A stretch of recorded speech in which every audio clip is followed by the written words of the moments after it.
blanket. Yeah, I hear you're watching a lot of Huxtables. Did you see that? Oh my God, I get so excited. But you know what though, the Huxtables, it brings me back in the days when I was growing up, me and my titi Dolika. We loved Is it the Huxtables? Is that what it's called? No, it's called the Cosby Show. Yeah, where do I get the Huxtables? Because they're the Huxtables, that's the name of the family, they're like. Oh, wow, I'm sleeping. But I will tell you though, I see it a lot different now than I did when I was younger, because it just allowed conversations to happen when I was younger. But now. But how fun? Like I'm thinking, how many shows we can say that we watched as a kid that right now there's nothing compared to. Right. I like watching like old stuff. Mm-hmm. Like I've been watching a lot of like Seinfeld. I've been watching a lot like Everybody Loves Raymond. Mm-hmm. I don't know, for some reason those are like sound shows, you know. Yeah, they're wholesome. And they remind me of when things were simple. Even though back then, even though things were simpler, I was stressed out because I was a kid going through a lot of stuff. Right, right. But now, looking back, I'm like, what I was going through was nothing, you know? Right. I just made it a big deal. But those shows just made everything better, I want to say.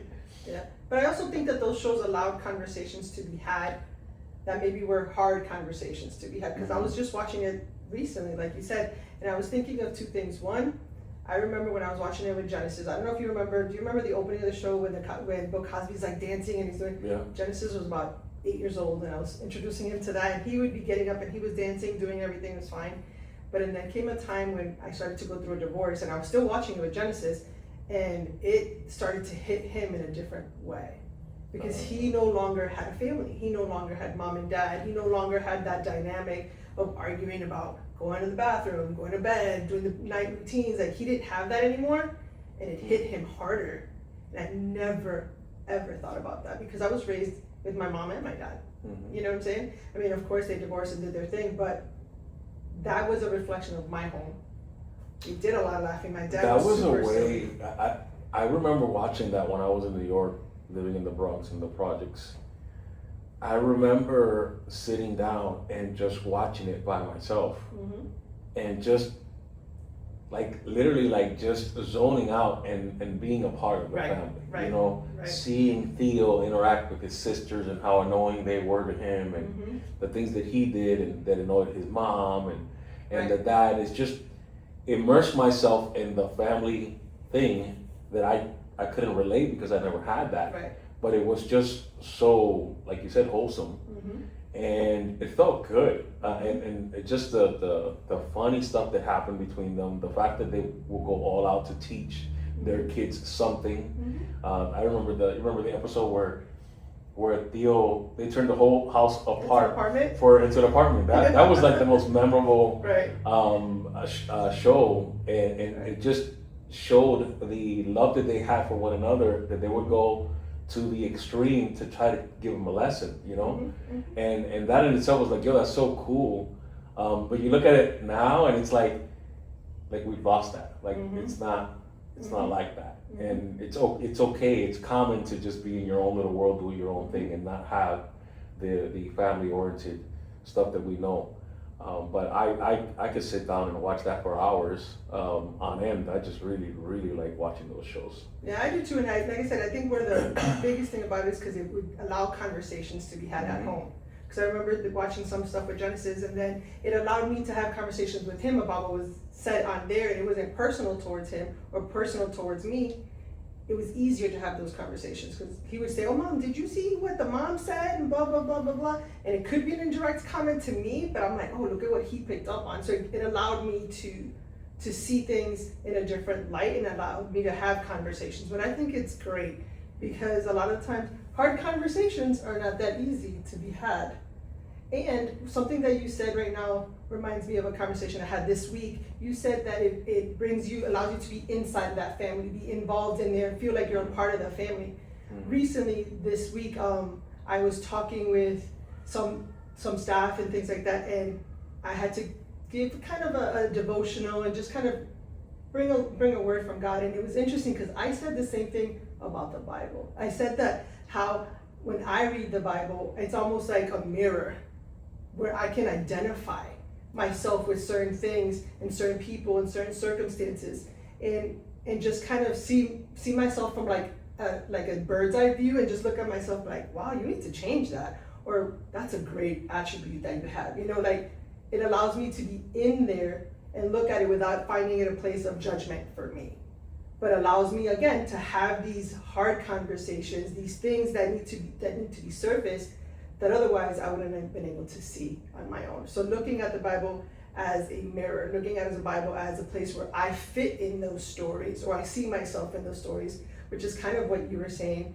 about the Cosby Show. Not that I'm comparing the Cosby Show to the Bible, by no means. But I'm saying the concept of us being able to be relatable, which is also, when you look at a lot of shows, that's the whole purpose. Movies, and that's the purpose, for us to be able to find something that we can connect with and identify with, and just be like, oh, you know what? I agree with that, or I don't agree with that. That's why some of us like action movies, some of us like romance movies, because there's a connection of some sort that we can relate to, and we can either see ourselves or apply to ourselves. So that's kind of one of the reasons why, going back to the Cosby Show, that I really like as well. Like, it's pretty wholesome, but it's realistic. There's a lot of banter in there that you and I do all the time anyways. But I think that, I don't know, I watch a lot of that stuff. It's entertainment. So it's entertainment. It's for us to be entertained. A lot of the shows that you watch now, it's hard because they don't stay away from what's happening in the world, and they bring that to the show, and it takes from the whole concept. And it's all about either somebody trying to interject their policies or interject whatever they think about what's happening in the world, and it just really sidetracks from the whole concept of being entertained. Right. So you rarely get to see a show, I mean, nowadays, that takes you to that aspect of when we were young. We would sit down and watch that and immerse ourselves in that, show or whatnot. However, I think that it's good to watch these things, and it's, like you said, it's entertaining and it helps us identify things and all of that. But I think the core is being able to have your own identity and not allow all these other things, exterior influences, come in and determine who you are and how you are. And I think that we need to have an identity. We need to have what you and I talk about often, which are non-negotiables. Need to have that, because that our non-negotiables define who we are, what our values are, what is it that we like, we don't like, what are we willing to negotiate, what are we not willing to budge at, and not only have them, but why are we having them? Why do we have non-negotiables? Why are hard conversations hard? When you say non-negotiables, let's clarify that. Non-negotiable in what context? And between you and I, between you and your spouse, between you and your employee, what exactly is a non-negotiable for you? Well, a non-negotiable is something that you kind of establish within yourself, and it defines who you are as a person. It defines your beliefs, it defines your faith, it defines your character, and non-negotiables are things that you're not willing to budge on.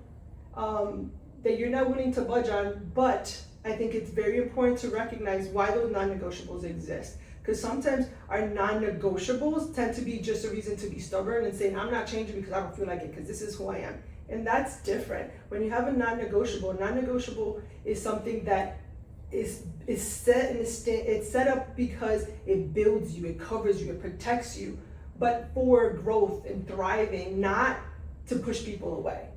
For example, one of my non-negotiables in general, and I think that, like you said, non-negotiables vary depending on your relationships and who you're talking to or whatever, but there's some things that are, for me, I feel they are who they are because it is who I am. For example, one of my non-negotiables is I'm not okay with people raising their voice. Period. Like, it doesn't matter if it's my boss, it doesn't matter if it's my husband, if it's my mom, it doesn't matter who it is. I'm not okay with people yelling. Period. Can we be upset? Does our tone rise a little bit? I get it. However, sitting there and just yelling, not okay with that. Not okay with that at all. So it doesn't matter. It's a part of who I am. Talking to me like I'm stupid, not okay with that. Doesn't matter who it's coming from. It doesn't matter if it's my spouse and he's angry. It doesn't matter if it's my son who I birthed. doesn't matter. It's not okay. So things are like that is what I'm saying. Like it has to do with my character. It has to do with who I am. It's not that I'm pushing someone away or I'm disrespecting or this is my way and that's it. It's just things that it brings value to me because I'm worthy of value. I'm worthy of respect. I'm worthy of that. So they're non-negotiables for me. And that applies, like I said, it applies across the board to anyone. But the non-negotiables could be or should be about everything at all times. For example, I have non-negotiables when I was parenting with my son and his father. Well, with his father about my son. So my non-negotiables with my son were my son has to be safe. Whatever that looks like, we have to come in agreement that if I don't feel that my son is safe, then we need to have this conversation because I'm not negotiating my son's safety. I was not negotiating my son's education, not negotiable. My son's faith, not negotiable. It was not okay for me to be a Christian and my son's father to be a Catholic or Muslim. It was not okay that there's two different faiths that we were going to pour into my son. Non-negotiable. Those are things that for me, I felt like, yeah, I'm not budging on that. Now, was I budging on my son's hair? Yeah. I really didn't want to cut his hair because he was a pain in the butt to cut his hair. But his father was like, no, he needs to get a haircut. I'm like, all right. Or things like, I don't want him to do this sport. I want him to do that sport. Okay. Like I was willing to budge on a lot of things, but those three things I was tough on in the sense I was like, yeah, this is not something I'm willing to budge on. But it wasn't because it's my way or the highway. It's something that we had to agree on. Like we're going to have a child. If we're going to have this child, this has to be what it is. Like we have to be okay with that. And again, my non-negotiable isn't just for the benefit of me, it's for the benefit of my environment, it's for the benefit of humanity, you know what I'm saying? Like I don't want you to scream at me, but there's no way that I'm gonna scream at you. Like I have to live up to my own non-negotiable, my own expectations, because if not, then it's benefiting just for me. You know what I'm saying? Does that make sense? Yeah. I'm the whole time I'm hearing you talk, I'm like, what the heck are my non-negotiables? Because I don't even know. To be honest, I mean, I know my non-negotiable between a relationship, things that I'm not going to budge. I know that. In general, my non-negotiables, I don't really, to be honest, I don't even know. But there's obviously religion. I believe in God. There's no way that I'm going to go into a Catholic church or go into a Muslim church or go into any other religion other than the one that I was raised in. Now, not to say that I wouldn't have a discussion with someone, because I remember a long time ago, one of my friends, devoted Catholic, really strong in Catholic. And I made a comment, didn't think about it. Made a comment because it's the comment that my dad makes when he gets, when he gets hurt or he does something, he'll say something very derogatory towards the Catholic Church, not knowing that he's actually, saying something that it's derogatory and at the same time it's very offensive. And I said it, and after I said it, I'm like, why did I say that? And then I said it in front of someone who I know that's, that dude reprimanded me. I mean, Right. And I couldn't do nothing but just stay quiet, because I shouldn't have said it anyways. Right. But yes, he said what he said. He said it in a respectful way, even though I was very disrespectful towards his religion. But it taught me a lesson right then and there. Like, you have an issue with people saying anything against your religion, yet you're okay with just saying something about somebody else and not realize that could offend anybody. So going to the tough conversation, I had a tough conversation with him, but only was one-sided, because he was basically telling me, what is up? How are you going to say that about, Maria, the mother of God, and all this? And mind you, my thought process was, how can I respond? Right. Without putting my foot in my mouth even more. But I let him say what he had to say. I apologized numerous times after the fact.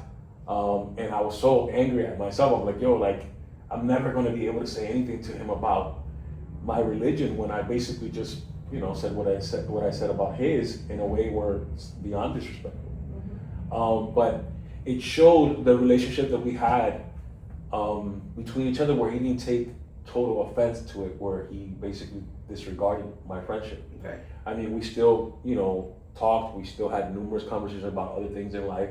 We came back to the religion conversation prior, when he asked me questions about me, about my religion, about things that I believe in, some questions that he had, and then he also clarified some of the questions I had. And most of us think that people that are Catholic, they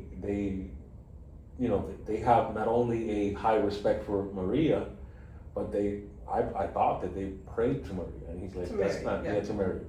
Why am I saying Maria? Because it's in Spanish. Okay, so he said we don't pray to Mary. Right. That's I don't know why people think that we don't pray to her. We have the utmost respect for her because it's the person that God chose. Right. So he clarified some things, and that led me to have a better I want to say a better perspective. I want to say about the religion itself, but a lot of their beliefs are the same as ours. It's just they're different in so many ways. But I think my non-negotiables in that aspect is that no matter what you say and no matter what your opinion is towards the religion that I know to be the correct one, it's not going to change. I will take in consideration whatever you got to say, and I'll stay in my lane in the sense that not to disrespect your religion, but the truth is the truth, you know what I'm saying? And to me, there's no changing that. But I learned a real harsh lesson that day after I said what I said and realized, how stupid are you? Like, why would you say that? But it taught me, you know what I'm saying, that cruel lesson to think before you speak. Yeah. And it helped me understand. It opened a door for us to actually have the conversation, Right. which is the hard topics. The hard conversation. It wasn't the best conversation at the time because it was one-sided because I was being reprimanded. But later on, it brought us back to the conversation to have a conversation about what was my true beliefs and what was his. So I think that was good between us. But in regards to a relationship with anybody, I think my non-negotiables is that I'm always going to respect you as an individual, and I expect it to be reciprocated. I expect it for you to be the same way with me. But even that is a hard conversation because respect for you may look different than what respect looks like for me. And I think that's where I'm talking about, like, we have to have these conversations. We have to talk about them. The only thing is that it's hard because if that's what respect looks like for you, and I don't think that that's what respect looks like, then I'm just like, I have to modify it so that you can understand that I'm respecting you. But it's also, again, something that has to be done reciprocated as well, But I think that a lot of the times we have expectations of others that we're not willing to even meet ourselves. We don't meet our own expectations, but we're demanding other people to meet our expectations. I think that it goes back to it's benefit to me. Like, we'll have negotiable things that we're going to be like, I'm not budging on this, and I'm not budging, and I'm not budging, and I'm not budging. But there's also a difference where saying, I'm not budging because this is in the best interest of all versus this is just in the best interest of me, which to me is not a non-negotiable. To me, I think that is something where it's more where it's just in a posture of hurt, of offense, where it's just like, I'm not budging because I've been hurt, because I have experienced so much of this, I'm not budging because of that. So it has become something within you that looks like a non-negotiable, but a non-negotiable should be something that is in the best interest of all, but also to uplift, to grow, to be able to say, this is who I am. And it goes right back to what you originally said. You said you don't know what your non-negotiables are, or what they could be, because those are conversations that we don't have. Those are things that we're not taught.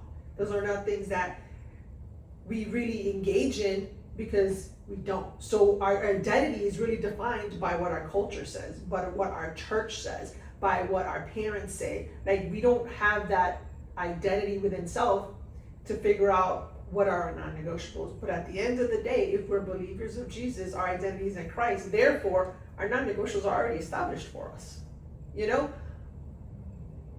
But we don't have those conversations. Even as we're growing up, we don't have that. We just become what our parents are. We serve the Lord, our parents serve. We go to the church, our parents serve. We go to the family members and we treat our family members like our parents told us. So we grow up and we don't really have an identity. And then when we get into a relationship, our partner becomes our identity. Their ways become our ways. And then we go from one partner to the next, to the next, to the next. And through our trauma with them, through our hardship with them, then that becomes our own identity. That becomes our non-negotiables. But it's not because it's in our core, it's because it's what we've experienced that we don't like.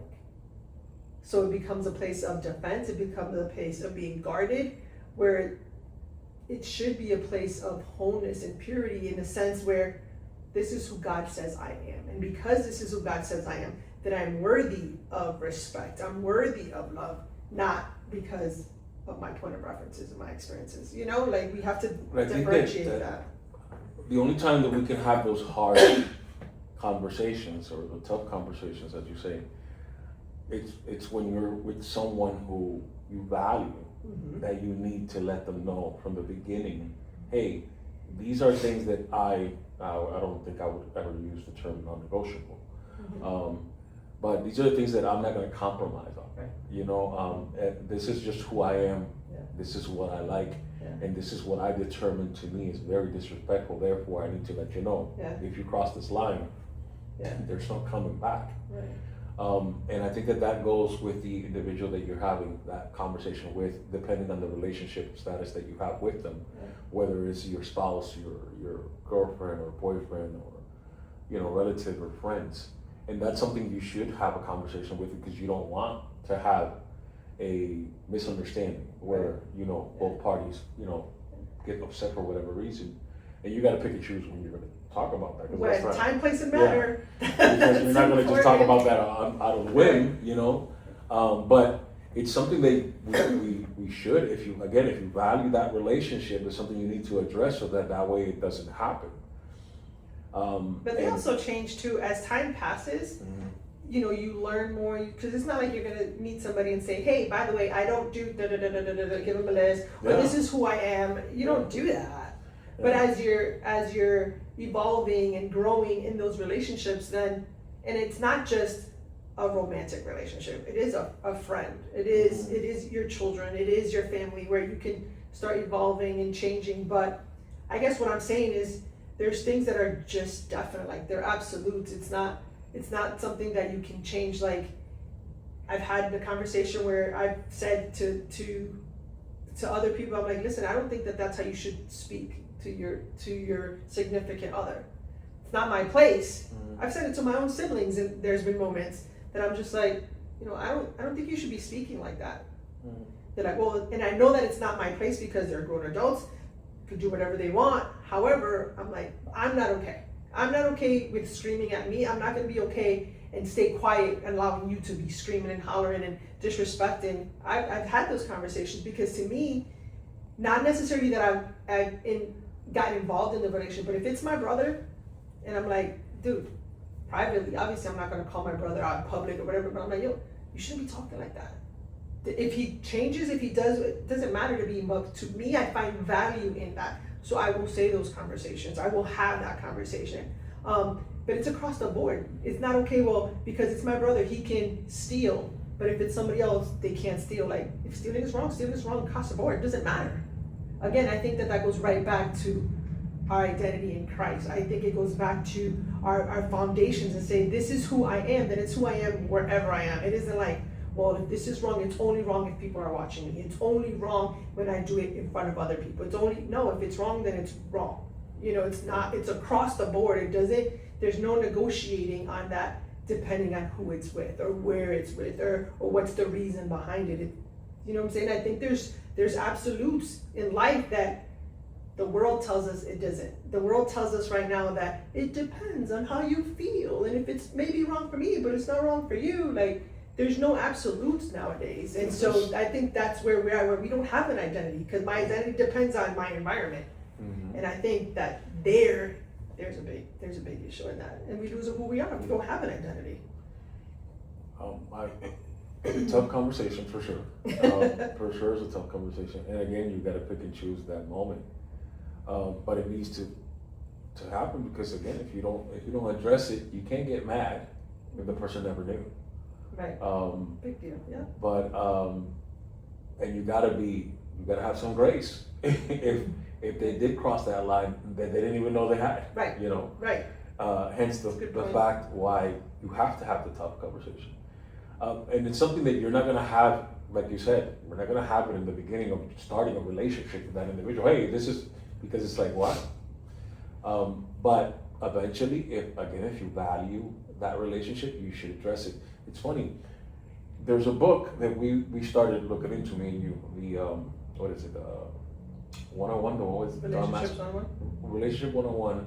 Which, guys, if you want to look at some books, Relationship 101 with John Maxwell, awesome book.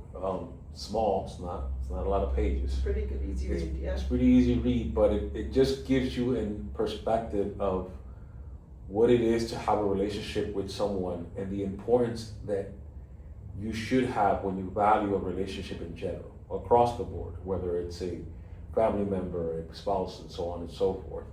It's just basic stuff, common sense stuff. But when you read it and you go into it and you start listening to some of the stuff that he addressed, it's true. Like, one of the things that he says is if you have respect for that individual, you will listen to them. But you can't listen to someone you don't respect. Right. And let me tell you, when I read that, I was like, wow, like it's so simple. Yeah. But at times we tend to forget that. And I tend to ramble on. I tend to talk to whoever I'm talking to or whatever, and if they have something to say about whatever I'm conversating, if I don't have respect for them, I'm not even going to listen to what they got to say. As a matter of fact, I might just... Let me add to that. I'm sorry to interrupt you, but I think that one of the things is that we tend to respect what we agree with. Good point. Yes. If you don't agree with the person, then you tend to lose respect for that person. Mm-hmm. And that's a place where you need to take a pause and look at yourself, because it doesn't revolve, the world's existence, it doesn't revolve around your perspective, your point of reference. I mean, you have to respect the person based on their character, based on their integrity, based on their lifestyle, not only on what is being said, because if you hear what the person is saying, but you know who the person is and where they're coming from, you may not necessarily agree, but you can respect what they're saying because you respect their posture. Mm-hmm. And that's where it comes, where you can listen to. But if we're listening, a lot of the times we're listening to agree or to disagree. Like, we're listening to be affirmed, or we're listening to debate, and we're not really listening. Yeah. So you don't need to agree to respect. You know, I think we need to differentiate that and know that I respect this person. I don't necessarily agree with that, but I respect this person. Therefore, I'm willing to compromise. I'm willing to negotiate. I'm willing to listen more. I'm willing to maybe modify and make changes because I respect the person. And in respecting the person, you can either grow with that, change with that, or you can help assist and influence in that. Mm-hmm. But if your respect is based on having to agree with that person, or that person has to agree with you, then really that's not respect. I think that as a man, our version of what respect means is totally different than what a female respect means to them. I'm gonna act like I read a bunch of books, but I don't. But I don't know what book was it that I read that it specified how the determination of a woman's respect is nothing like what a man perceives that respect should be. And I think after I've had a couple of relationships, I realized that it is the truth, because there's things that I focus on that I consider to be disrespectful, that they just think it's not that big of a deal.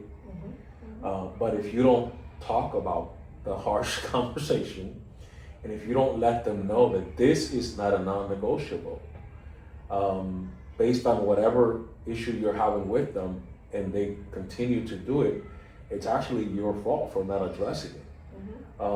Because they don't know. And if after you address it, they still continue to do it, then you're gonna have to make a decision as a non-negotiable. Are you willing to continue the relationship after the fact that they're not even considering what you address with them?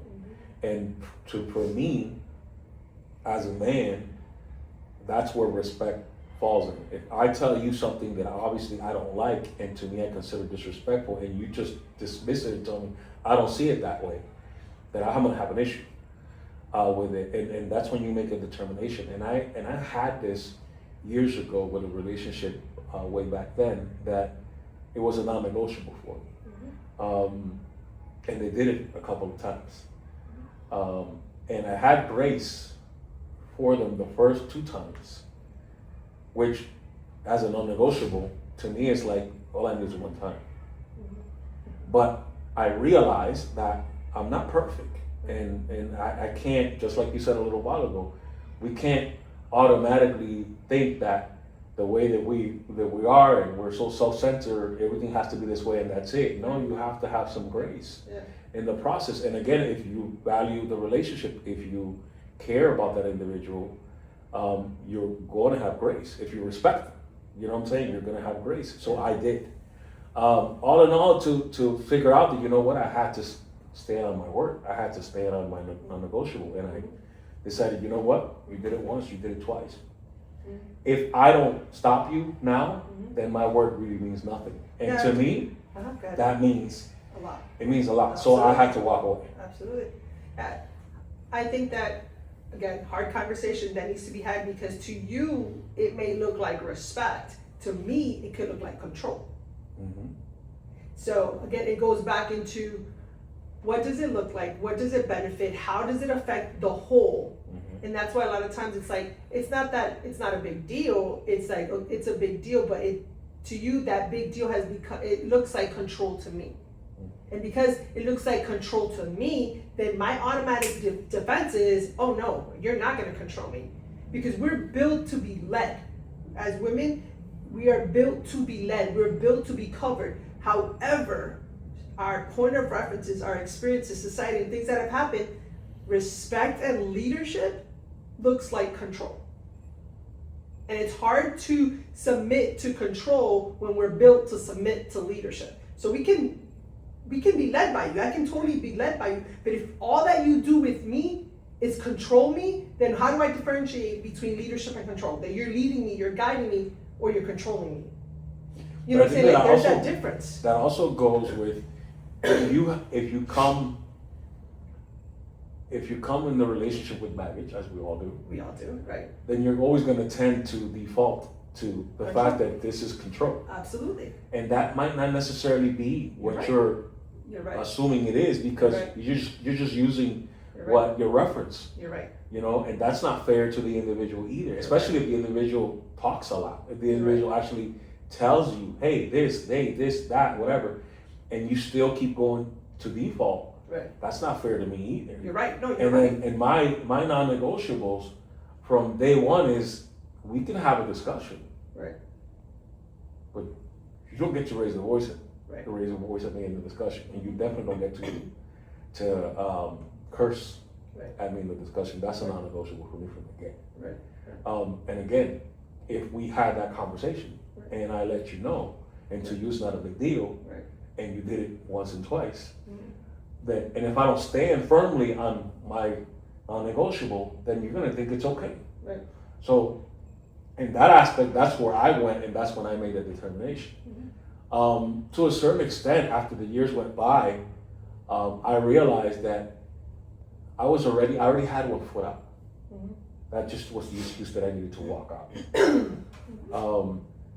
Was I honest to the situation or what happened and what caused it? No, I wasn't honest. I just needed the excuse to walk away, and she gave it to me. Right. But again, I think that when we have those harsh conversations, we gotta be willing to listen. And if you have respect for that individual, you gotta be willing to pivot, make adjustments. Understand that even though that's not a big deal for you, it's a big deal for him or her. and you gotta make those adjustments. Again, if you value the relationship, that just goes with the name of the game. But those adjustments don't happen all of a sudden. For sure. Because you have to think, if I came in a relationship and all I've been dealing is with somebody yelling at me, somebody cursing at me, my only defense is to yell back, curse back, do that, and then I'm coming to you that you say you can't yell, you can't curse. This is all that I've known. So this is what I'm bringing to the table. So if I have to make adjustments, I can't just dismiss that. It's become of who I am as a defense mechanism. Mm-hmm. You know, not necessarily saying that it's right. I'm just saying, like, that's all that I know. So yes, you might have to tell me not once, not twice, you might have to tell me 20 times, 30 times, because you're trying to change something that I've been doing for years. It's already built in my brain. It's part of who I am. I'm not saying it's right. I'm just saying it's who I am. It's where I've gotten to. So I have to be able to change. I have to be able to do that. So the same grace that I have to give you by adjusting who I am is the same grace you got to give me. Give me time to change that. But that doesn't mean not talk about it. And I feel that is where the tension comes, where I have to change, but I have to change because you told me one time or 2 times. Like, there's a limit on that. And it's like, well, then I'm gonna be on edge the entire time because I'm like, oh my God, have I hit that limit? Have I hit that limit? I have to work and have grace that is your non-negotiable. I don't understand it, I don't accept it, I don't believe it, I've never lived it, but I have to adjust to it because I love. But the same intensity that I have to adjust and change is the same intensity that you gotta give me grace. But the grace doesn't mean staying quiet about it. The grace means let's talk about it. Like, hey, this happened or whatever. And I have to get to the point where I have to admit, hey, I did that wrong and I got it. But it takes time. And I think that when we establish those moments that says, well, this is it. You yelled at me 3 times. I'm not doing this again. You showed up at a place where I told you not to show up. You know, like, there is a limit. I'm not saying that there should not be a limit. There should always be a limit. However, I think that we have to have grace to allow the other human being to change and adjust, but that grace doesn't look like silence. It doesn't look like, well, I'm just gonna watch and see when's the next time you're gonna fail. Or I already told you 4 or 5 times, why do I gotta tell you again? Again, we're dealing with adults, right? So you're thinking like, in serio, we're here again? I think the worst thing is when you're already frustrated and angry that it happened, not once but twice. And then you start adding other things that made it bigger than what it was. Because it's one thing when you're having that banter back and forth with that individual or whatever discussion it may be, and they go as far as raising their voice, and they go as far as cursing in the process. And it's you and I, fine. Maybe it wouldn't be a big deal, but when you do it in front of people. Agreed. You know what I'm saying? And you've done it twice in front of people. You know, it changes. And it makes it a lot bigger because not only did you cross the line on the non-negotiable, but you also made it public, which is even more embarrassing. And as a man, speaking from my perspective, I took it even more personal because it's like, yo, you're not only disrespecting me, but you're disrespecting me in front of people, belittling me in front of people, Right. which made things worse. Again, talking about the non-negotiable and having the harsh conversation, the tough conversation with the individual prior to that event, and maybe even having it after the fact the first time to, hey, ya, you know, entonces you go and you do it again, pues ya ahí como que tú estás buscando lo que no se te perdió. Entonces, if I hold back and I'm just being gracious and I'm going to basically not reprimand you or not talk about the situation and just let it pass, then I'm just as fault as you are. That's what I'm saying. I don't think that respect, love, patience, all of that looks like silence. I think those conversations need to be had. I was in the same situation just recently where I'm like, I've had this conversation privately, now you're bringing it in front of certain people, not a bigger group of certain people. In private, I was willing to have the conversation. In this setting, I was just like, my natural instinct is I'm gonna get up and go because we already had this conversation and I should not have been put in this position. But because I know the posture of the heart, I know the love, the grace, the patience, the respect that I have for the individual, I'm willing to tolerate that moment. But after that moment, back in the private setting, I was like, don't put me in that place again, because my reaction's gonna be different. Now, my natural reaction is to get up or just be like, instead, you're like, really, we're gonna do this right here? Like, we already have this conversation. That's what's playing in my head. But again, in this time, place, and manner, I'm like, I'm not gonna do that. I went privately and I said, I'm not gonna do that. So my next response, my next reaction, I still cannot blow up. I still cannot get up and have a fit and scream and holler and do whatever, because that is against who I am as a person, even though that's what I feel on the inside. Next time I'm gonna get up and walk away. Now, am I gonna get up and walk away and push the chair and just have an attitude like I really wanted to? No. You know, I'm not gonna do that, even though I 100% do not agree with what just happened. I still have to be gracious. I still have to show gentleness, because gentleness is strength under control. And You heard that? Repeat it again. Look at the camera. Gentleness is strength under control. And that is part of the character of having the Holy Spirit inside of me. It is strength Amen. under control. Just because I'm gentle, just because I'm calm, just because I'm kind, just because I have the fruit of the Spirit in all of its aspects, does not mean I am weak. Does not mean that I can be trampled on. It just means that I have this strength and I have the ability to handle the things the proper way. Even if I don't like handling the proper way, especially when I don't like handling it the proper way. But I have to have self-control. I have to control my strength and act accordingly, because I can't compromise who I am. I could not have said that better myself. So I hope that you guys got something out of this conversation. Non-negotiables, tough conversations, very important in a relationship. We should all have those conversations with the people that we love and respect, and apply it in general regardless, because just like Marilu said, as a believer, as a Christian, we should have these standards regardless. Right.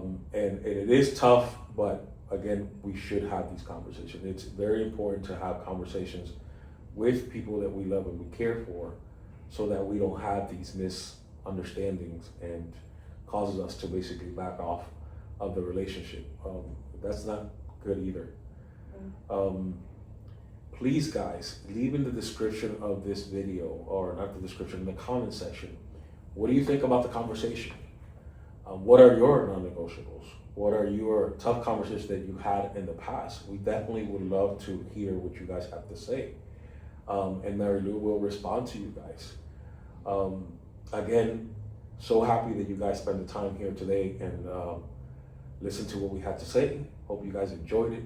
Don't forget to share. Don't forget to like. If you're not a subscriber, consider to subscribe to us. Absolutely. I'll see you guys in the next one. See you soon. I think that was good, man. Hey.